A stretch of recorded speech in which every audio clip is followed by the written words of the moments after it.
ஆண்டவரும் இரட்சகருமான இயேசு கிறிஸ்துவின் ஈடு இணையற்ற நாமத்தில் அன்றன்றுள்ள அப்பம் வாசகர்களுக்கு எங்கள் அன்பின் வாழ்த்துக்கள். 2026 ஆண்டு மே மாதம் 11ஆம் தேதி திங்கட்கிழமைக்குரிய தின தியானம்.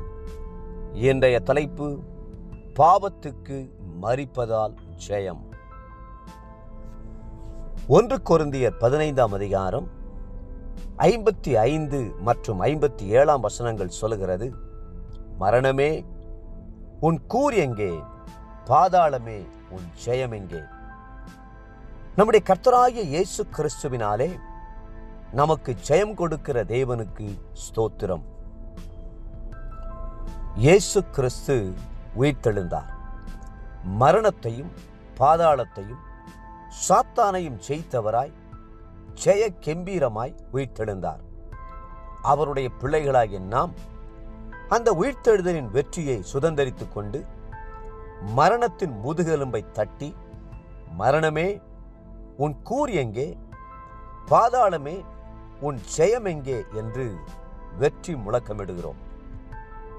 இயேசு கிறிஸ்து மரித்து அடக்கம் பண்ணப்பட்டு உயிரோடு எழுந்தார் என்பது சரித்திரம். அதை யாரும் மறைக்கவோ மறுக்கவோ முடியாது.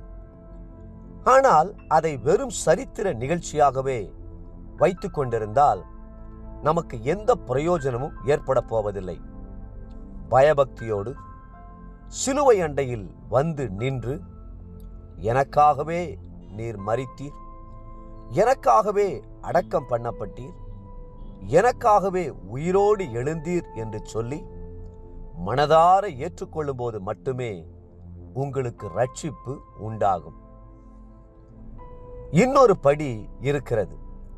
அதுவே உங்களை வெற்றியுள்ள வாழ்க்கைக்கு வழி நடத்தும். அது என்ன? கிறிஸ்துவோடு நான் சிலுவையில் அறையப்பட்டேன், கிறிஸ்துவோடு அடக்கம் பண்ணப்பட்டேன், கிறிஸ்துவின் உயிர்த்தெழுந்த வல்லமையினால் வெற்றியுள்ள வாழ்க்கை வாழுவேன் என்று அறிக்கையிட்டு அந்த வெற்றியை சுதந்தரித்துக் கொள்வதாகும். அப்போஸ்தலனாகிய பவுல் முதலாவது கிறிஸ்துவுடனே கூட சிலுவையில் அறையப்பட்டேன் என்று ஒப்பு கொடுத்தார். இரண்டாவது, கிறிஸ்துவினுடையவர்கள் தங்கள் மாம்சத்தையும் அதன் ஆசை இச்சைகளையும் சிலுவையில் அறைந்திருக்கிறார்கள் என்று சொன்னார். கலாத்தியர் 5:24. மூன்றாவது, அவரால், அதாவது கிறிஸ்துவால் உலகம் எனக்கு சிலுவையில் அறையுண்டிருக்கிறது, நானும் உலகத்திற்கு சிலுவையில் அறையுண்டிருக்கிறேன் என்றார். கலாத்தியர் 6:14. இதுதான் வெற்றியின் ரகசியமாகும். எந்த சூழ்நிலையிலும் பாவ சோதனைகளால் மேற்கொள்ள முடியாது என்ற உறுதியுடன் வாழ்வதே கிறிஸ்துவோடு கூட சிலுவையில் அறையப்பட்டேன் என்று அறிக்கையிட்டு கிறிஸ்துவின் வெற்றியை சுதந்தரித்துக் கொள்வதாகும். இயேசு கிறிஸ்துவுக்குள்ளாக ஞானஸ்நானம் பெற்ற நாம் அனைவரும் அவருடைய மரணத்திற்குள்ளாக ஞானஸ்நானம் பெற்றதை அறியாமல் இருக்கிறீர்களா?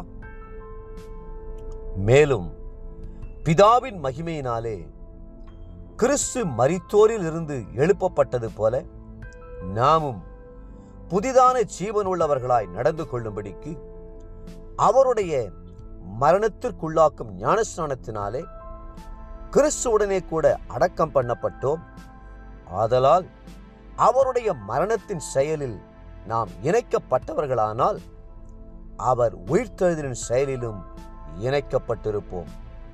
ரோமர் 6ஆம் அதிகாரம் 3-5 வசனம் முடிய.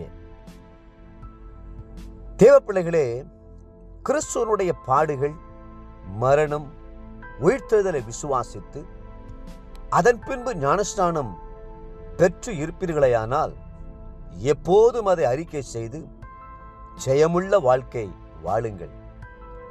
மரித்தவன் பாவத்துக்கு நீங்கி விடுதலையாக்கப்பட்டிருக்கிறானே. ரோமர் 6:7. இன்றைய நிறைவிற்கு ரோமர் 6:5 ஆதலால் அவருடைய மரணத்தின் செயலில் நாம் இணைக்கப்பட்டவர்களானால் அவர் உயிர்த்தெழுதலின் செயலிலும் இணைக்கப்பட்டிருப்போம். இன்றைய வேத வாசிப்பு காலை 2 ராஜாக்கள் 13 மற்றும் 14 மாலை யோவான் 2 அன்புக்குரிய அன்றென்றுள்ள அப்பம் வாசகர்களே, மீண்டும் உங்களை வாழ்த்துகிறோம். கிறிஸ்துவுடனே மரித்து உயிர்த்தெழுந்திருக்கிறீர்கள். ஜெயமுள்ள வாழ்க்கை வாழுங்கள்.